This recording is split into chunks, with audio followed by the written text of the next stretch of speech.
Bismillahirrahmanirrahim. Alhamdulillahirabbil alamin. Hamdan katsiran thayyiban barakan fih kama yuhibbu rabbuna wa yarda.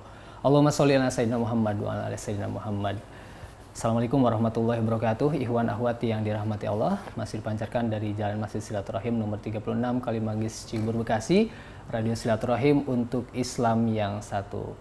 Ikhwan akhwat, apa kabarnya di kesempatan ini? Senang sekali kami bisa kembali menjumpai Anda dalam program acara Bincang Rasil. Dan ikhwan akhwat, saat ini saya tidak sendiri.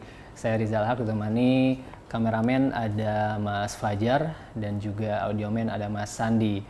Dan saat ini kami tengah berada di Salemba, tepatnya di kampus Universitas Indonesia, di gedung Sekolah Pasca Sarjana Kajian Strategi dan Global, tepatnya di ruangan Bapak Dr. Muhammad Lutfi Juhdi. Dan alhamdulillah beliau berkesempatan kembali menerima kita untuk berbincang-bincang. Alhamdulillah, meskipun dengan kesibukannya, beliau juga tadi pagi banyak kegiatan ya di sini ya. Assalamualaikum warahmatullahi wabarakatuh, Pak Lutfi. Assalamualaikum warahmatullahi wabarakatuh. Kabar baik dan sehat. Ya? Saya Rizal. Mas Rizal ya. Iya. Biasanya Mas Angga ya, yang berbincang-bincang dengan Pak Lutfi di kesempatan ini baik. karena dia ada acara juga di Jogja. Di kantor PP Muhammadiyah di sana. Alhamdulillah. Baik, Pak Lutfi, bagaimana kabarnya, sehat ya? Alhamdulillah. Assalamualaikum warahmatullahi wabarakatuh. Waalaikumsalam warahmatullahi wabarakatuh. Pertama kami ucapkan terima kasih atas sambutannya, memberikan waktu luang juga untuk kita dan para pendengar nanti yang menyimak di kesempatan ini.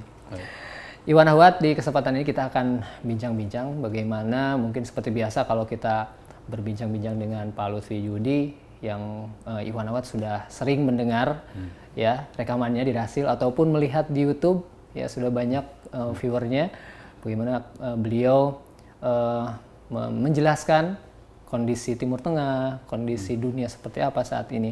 Dan saat ini kita ingin tahu juga bagaimana Pak Lutfi setelah kontestasi politik ya, Pilpres, kemudian ya Pilkada serentak tahun lalu selesai, terus Pilpres selesai juga.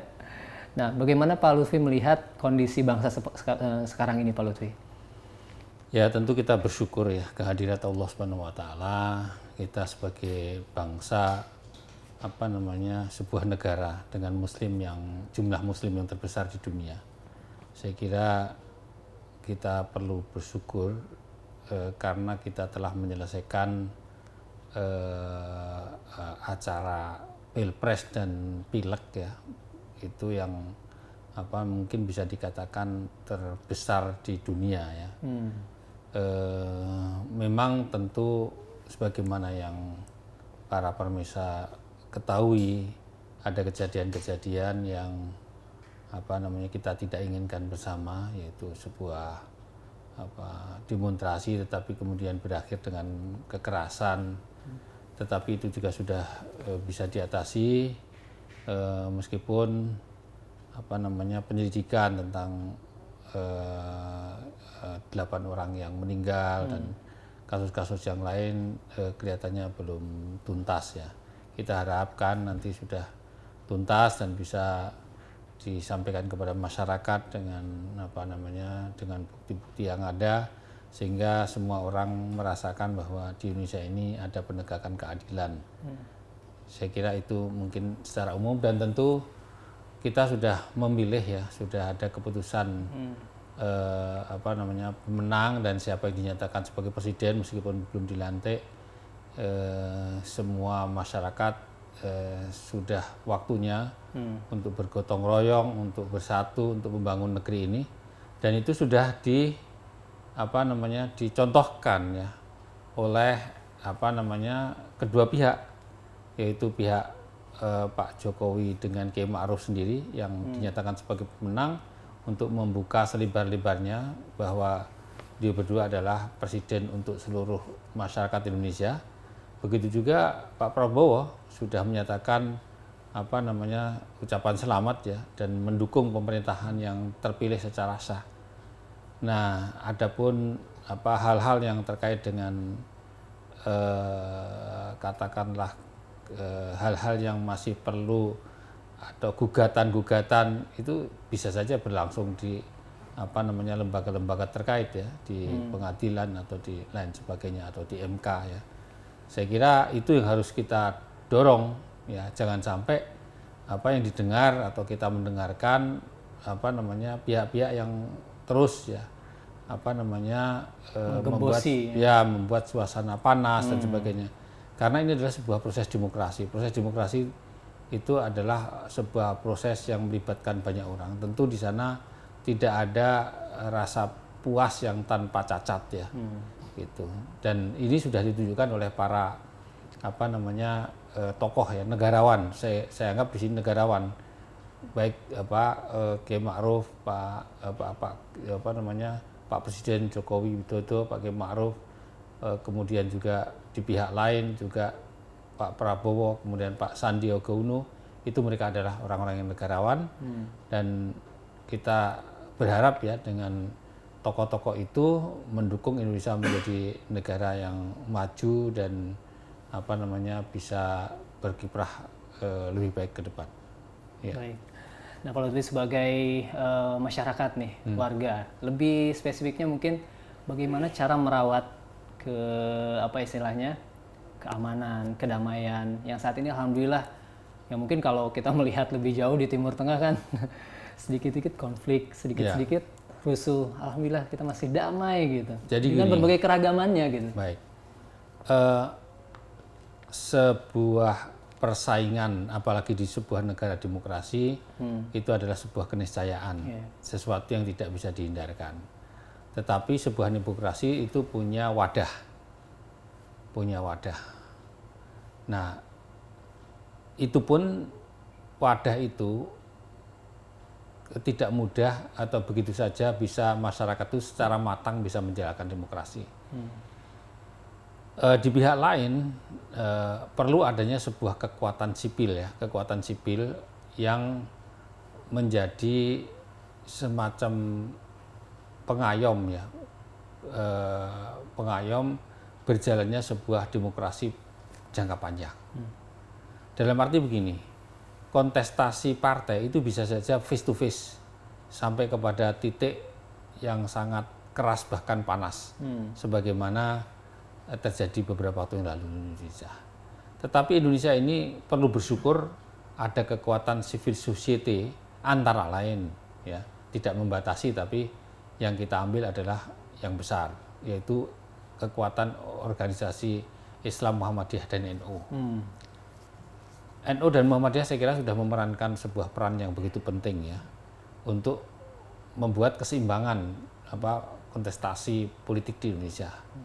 Dan kita harapkan ke depan NU dan Muhammadiyah tetap berfungsi sebagai penyeimbang itu.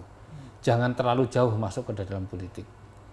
Kalau toh politik itu politik yang adiluhung, politik yang sifatnya mengayomi seluruh pihak. Karena apa? Karena sebuah kontestasi yang sangat keras, kalau tidak ada jalan tengahnya, itu juga bisa saja menjadi sebuah pertarungan yang di luar batas-batas demokrasi. Bisa dijadikan sebagai pengontrol juga ya? Nah, kontrol. Kalau kita lihat di Mesir umpamanya, pintu yang dibuka sebuah demokrasi kemudian memberikan kemenangan kepada kelompok Ikhwan Muslimin. Nah, karena di situ adalah kekuatan Ikhwan Muslimin yang berhadapan langsung dengan kekuatan lain, yang di sana adalah kekuatan militer yang masih dominan. Karena tidak ada penyeimbangnya, akhirnya terjadi sebuah politik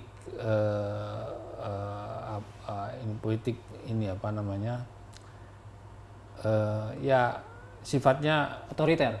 Ya semacam otoriter atau politik rimba, yaitu mana yang kuat itu yang menang.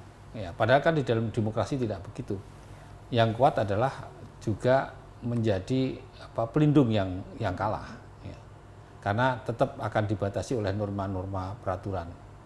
Nah di Mesir tidak begitu. Ketika Ikhwan menang, dia mau mengambil alih seluruhnya, tapi tidak punya kekuatan karena kekuatannya masih dikuasai oleh militer. Akhirnya ditundukkan oleh militer dan militer mengambil semuanya. Ya, mengambil semuanya, akhirnya Ikhwan Muslimin dikriminalitaskan. dan kemudian mereka hukum dan sebagainya. Nah, sebetulnya di sana juga ada penyimbang, tapi tidak sekuat Indonesia, yaitu Al-Azhar. Yeah. Nah, cuma Al-Azhar kemarin itu tidak berhasil melakukan keseimbangan tersebut. Oleh karena itu, keberadaan civil society seperti NU Muhammadiyah harus diperkuat lagi. Dan kita harapkan mereka jangan terlalu terlibat di dalam politik praktis. Dan yang sisi lain adalah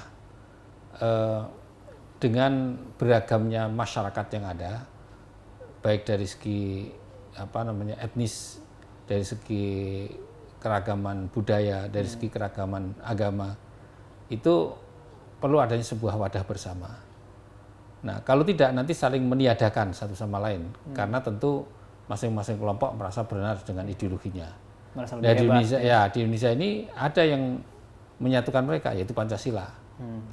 Itu Pancasila bukan agama, Pancasila adalah sebuah wadah di dalam bernegara, di mana di dalam wadah tersebut semua agama bisa masuk. Gitu. Nah, dengan Pancasila dan sila-silanya yang 5 itu adalah cermin dari sebuah keputusan bangsa Indonesia menjadi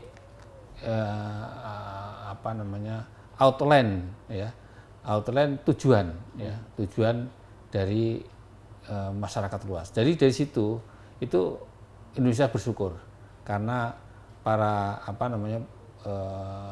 founding nation kita atau para founding father nation kita, para tokoh-tokoh pendiri negara ini, itu mereka telah merumuskan sesuatu yang bisa dijadikan landasan bersama. Luar biasa ya. itu ya.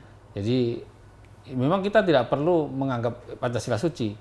Ya, nilai-nilai di dalamnya yang dikenal, karena nilai-nilai di dalam itu sangat dekat sekali dengan nilai-nilai yang ada di hampir semua negara, semua agama yang ada di Indonesia. Sehingga itu sangat cocok untuk jadi pegangan. Ya, itu. Kira-kira begitu ya. Baik, tadi keragaman di Indonesia, baik itu dari segi etnis, suku, agama, itu mungkin sebenarnya itu anugerah juga ya Pak Lutfi ya untuk bangsa kita ini. Oh ya, itu justru keragaman ini menjadi kekayaan kita.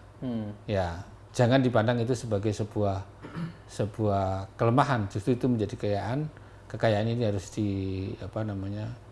diangkat ya, dan kemudian ini menjadi sesuatu yang mendorong bangsa Indonesia untuk lebih maju lagi gitu.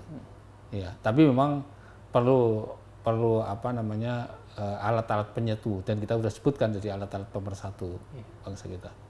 Baik, dari Indonesia, dari negeri sendiri kita loncat karena barusan dibahas mengenai Mesir, Pak Lutfi. Beberapa waktu lalu kita mendengarkan meninggalnya Muhammad Morsi, mantan presiden Mesir yang dikudeta oleh Al-Sisi ya. Nah, Pak Lutfi melihat seperti apa Pak Lutfi? Jadi dengan gini, meninggalnya sebetulnya Ikhwan Muslimin sendiri itu adalah sebuah gerakan yang waktu itu muncul pertama kali kan didirikan oleh Hasan al-Banna itu pada tahun 1928. Nah, ketika muncul itu adalah dalam suasana di sana banyak aliran-aliran yang yang tersebar, dan itu masih di bawah kekuasaan Al-Faruq ya, Raja Faruq. Nah, ketika berdiri itu adalah mengembalikan Islam sebagai ruh di dalam kehidupan personal maupun dalam kehidupan masyarakat. Dan itu penting sekali. Meskipun Hasan al-Banna sendiri itu sebetulnya orang yang hidup di lingkungan tarekat, orang sufi. Nah, kemudian dia tergerak untuk membuat sebuah gerakan yang membangun karakter pribadi dan karakter masyarakat, ya, bahkan karakter dalam sebuah yang lebih luas lagi. Tetapi Ikhwan Muslimin, Hasan al-Banna sendiri itu tidak merumuskan sebuah negara. Jadi yang dibangun personalnya dan masyarakatnya. Jadi tidak ada ini sistem pemerintahan menurut Ikhwan Muslim, nggak ada itu. Oleh karena itu memang Ikhwan Muslimin itu dikenal orang yang sangat militan ya di dalam beragama, tapi sebenarnya mereka itu tidak, kalau ditanya sistem apa yang mau kutawarkan, nggak punya dia. Ya, karena memang para tokoh mereka tidak merumuskan itu, termasuk Nasr al-Banna maupun Said Qutb. Said Qutb memandang bahwa sistem pemerintahan adalah sesuatu yang ijtihadi. Ijtihadi adalah sesuatu yang hasil pemikiran manusia, bukan sesuatu yang sudah ada di dalam Al-Quran menurut hadis gitu. Nah, tetapi memang di dalam perjalanan waktu, di antara para pengikut Ikhwan ini itu menjadi sangat radikal, yaitu khususnya kelompok Takfir wal Hijrah. Kelompok Takfir wal Hijrah itu siapa? Adalah orang-orang yang menjadi pengikut beberapa tokoh yang sempat dipenjara ketika waktu zaman Abdul Nasir. Zaman Abdul Nasir menjadi presiden karena orang-orang Ikhwan ditangkap termasuk Said Qutb. Kemudian di dalam penjara itu muncul tokoh-tokoh yang beraliran keras. Nah, Said Qutb sendiri di dalam penjara itu juga berubah pemikirannya, sehingga dia di samping mengarang tafsir juga mengarang buku namanya Ma'alim fi Thoriq. Di dalam buku Ma'alim fi Thoriq itu di dalam salah satu subbabnya itu ditulis tentang Al-Jil Al-Qur'ani Al-Jadid, yaitu generasi Quran yang baru. Nah, di dalam penjelasannya disebutkan orang-orang yang tidak merujuk kepada Al-Quran, maka orang-orang itu dianggap orang yang jahili. Tanda kutip adalah non-muslim, semacam kayak gitu. Nah, dari pemikiran ini muncul pengkafiran orang lain yang dalam lingkungan orang Islam juga. Nah, maka dari itu para analis ya itu mengembalikan pemikiran-pemikiran takfir ini kepada Said Qutb gitu. Ya, ini nah, pengkafiran ini sebetulnya bukan hal baru.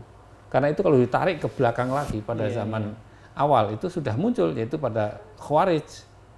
Khawarij adalah orang-orang yang keluar dari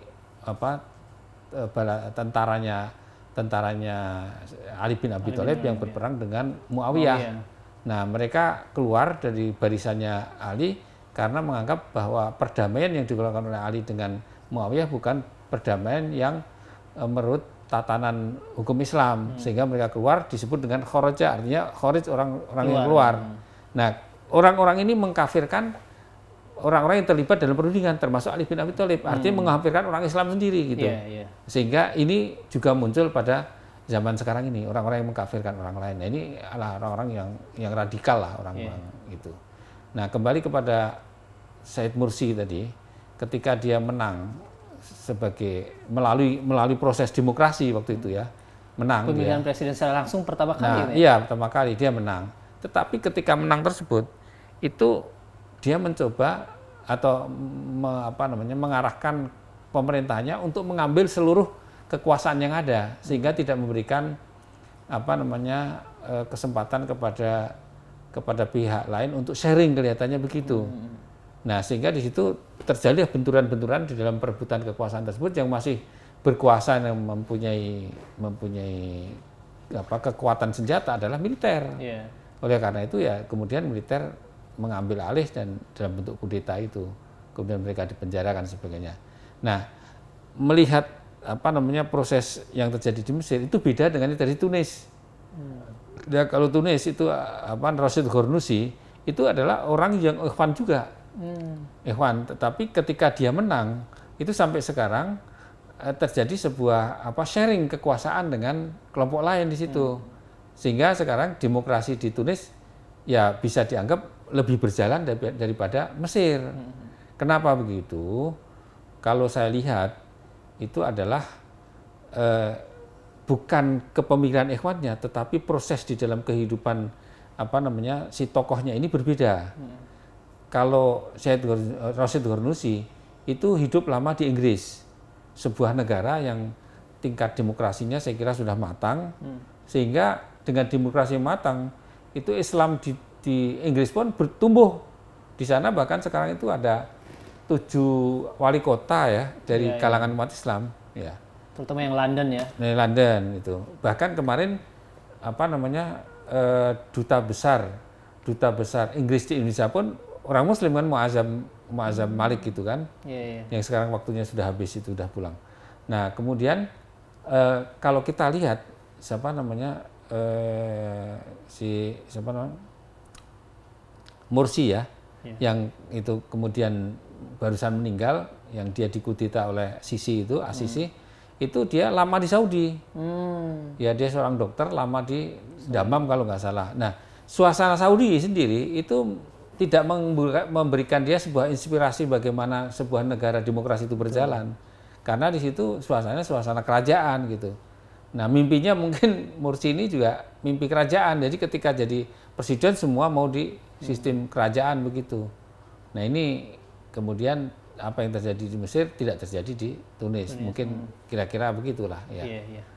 Nah, kalau gitu menurut Pak Lutfi justru lebih baik yang sekarang gitu, maksudnya diambil alih oleh Asisi atau seperti apa Pak Lutfi?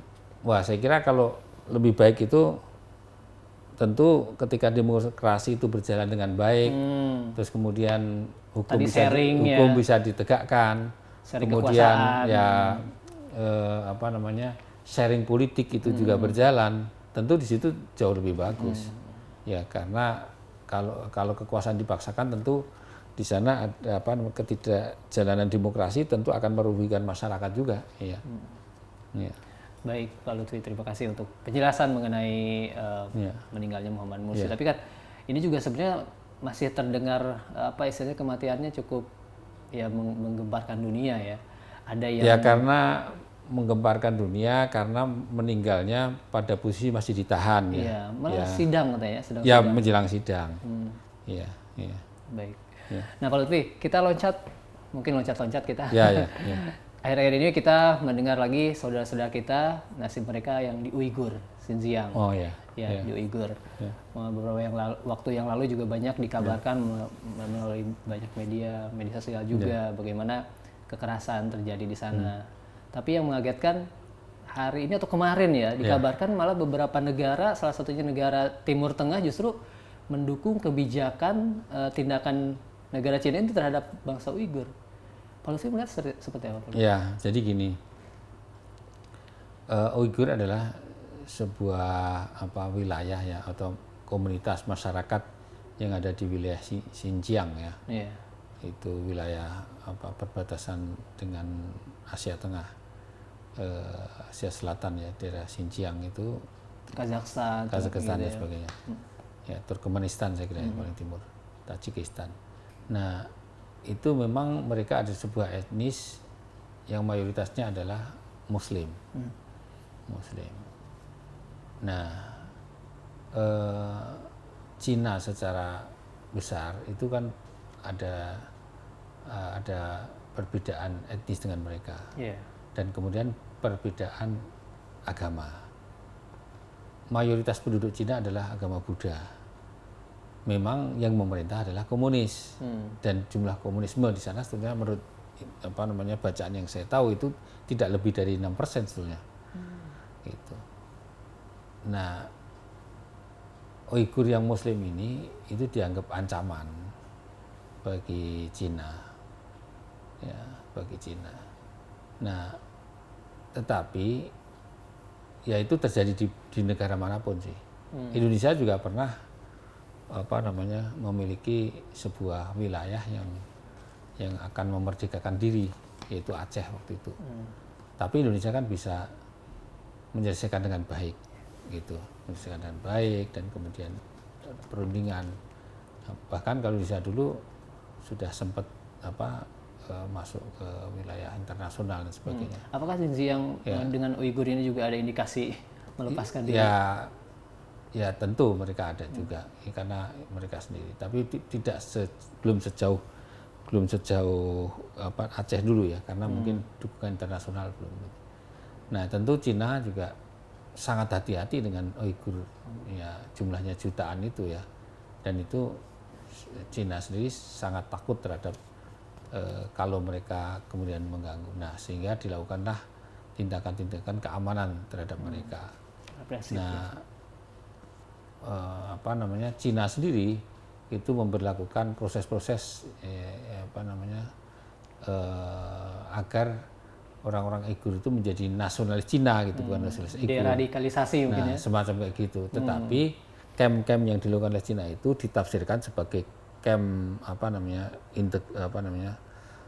semacam penindasan atau tindakan-tindakan yang tidak manusiawi menurut orang lain. Tapi Cina membantah itu kan. Nah, tentu Indonesia punya punya peluang untuk memberikan tawaran-tawaran kepada Cina, meskipun Cina sendiri itu minta semua negara tidak mengurusi urusan mereka di dalam negeri kan gitu. Nah, sebagai sebuah bentuk solidaritas sama-sama Muslim, sebetulnya Indonesia juga bisa menawarkan kerjasama. Artinya Islam itu kan tidak menakutkan sebetulnya. Seperti Indonesia, toh Islam ketika ikut di dalam kontestasi demokrasi ya berjalan dengan baik. Cuma memang kadang-kadang ada yang memanfaatkan dengan ideologi tertentu sehingga tapi akhirnya kan cair juga Indonesia. Nah, sistem atau pemahaman Islam yang wasatiyah yang seperti Indonesia itu saya kira Cina perlu mengembangkan hal itu.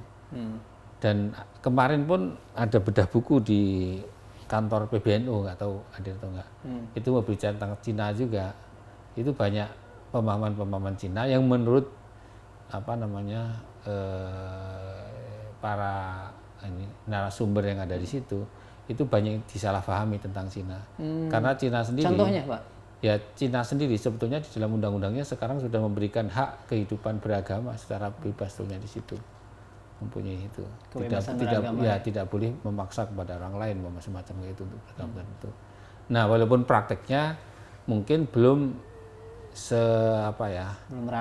belum merata atau mungkin belum semaksimal sesuai dengan ada di undang-undang itu. Saya sudah melihat sendiri undang-undangnya itu semacam kayak gitu. Nah, saya sendiri kan datang ke ke Nanning ya beberapa bulan yang lalu, ke Cina Selatan, diundang seminar di Guangxi University. Saya datang ke pasar, di situ tengah-tengah pasar itu ada masjidnya. Terus masjidnya di lantai 4, terus itu ada penginapannya, di bawah itu rumah makan halal. Penuh itu orang makan ya, orang-orang Muslim campur non-Muslim. Muslim Cina. Ya, tapi di situ ada tulisannya ini makanan halal, ada tulisan-tulisan Arab gitu. Itu boleh gitu. Dan di atas ada masjid, orang sholat juga boleh. Nggak dilarang orang sholat itu. Ya damai-damai aja gitu. Ya damai-damai aja. Cuma memang mungkin organisasi Islam atau apa mungkin ya nggak biasa di sana gitu ya. Tapi bahwa masjid dilarang nggak juga, orang sholat dilarang nggak juga. Gitu. Nah, ini yang saya lihat sendiri ya. Saya bukan ceritanya siapa, bukan. Saya melihat sendiri gitu. Nah, itu Jadi tetapi memang permasalahannya bukan bangsa Uighur, tetapi masalahnya adalah sebagian daripada orang Uighur ini kan juga banyak yang menjadi teroris kan.